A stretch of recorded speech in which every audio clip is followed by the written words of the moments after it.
10ના વહાલા વિદ્યાર્થી મિત્રો, આજે આપણે આ વિડિયો લેક્ચરની અંદર તમારું ગુજરાત સરકાર દ્વારા જે સ્વાધ્યાય પોથી આપવામાં આવેલી છે તેમાં ભાગ નંબર 3 એમાં ગણિત વિષયનો પાઠ નંબર 7મો છે યામ ભૂમિતિ, એમનું સંપૂર્ણ એટલે સંપૂર્ણ સોલ્યુશન આપણે આ વિડિયો લેક્ચરની અંદર જોવાના છીએ. તો ચાલો મિત્રો શરૂઆત કરીએ. વિભાગ A થી તે પહેલા એક નાનકડી વાત કરી દઉં. નીચે ડિસ્ક્રિપ્શન બોક્સની અંદર એક પ્લેલિસ્ટ આપેલું છે. આ પ્લેલિસ્ટની અંદરથી તમે ભાગ 3 માં, ભાગ 1 અને ભાગ 2 માં આવતા તમામ વિષયના સોલ્યુશન મેળવી શકો છો. સાથે સાથે એક WhatsAppની લિંક આપેલી છે.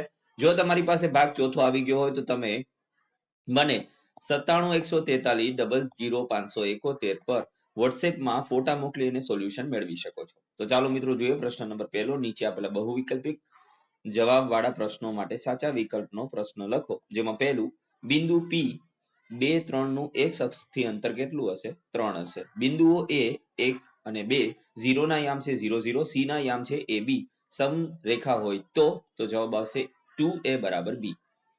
ત્રીજું છે બિંદુ P ના યામ છે -3 ને 2 માંથી y અક્ષ પર દોરેલા લંબનો લંબપાત m છે. બિંદુ M ના યામ કયા થશે? 0 અને 2.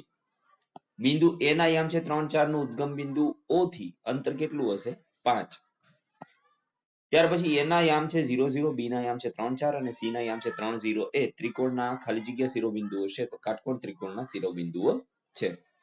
પછી છે A ના યામ 0 4, B ના યામ 0 0 અને C ના યામ 3 0 છે તો ત્રિકોણના શિરોબિંદુઓના યામ છે તો ત્રિકોણની પરિમિતિ કેટલી થશે?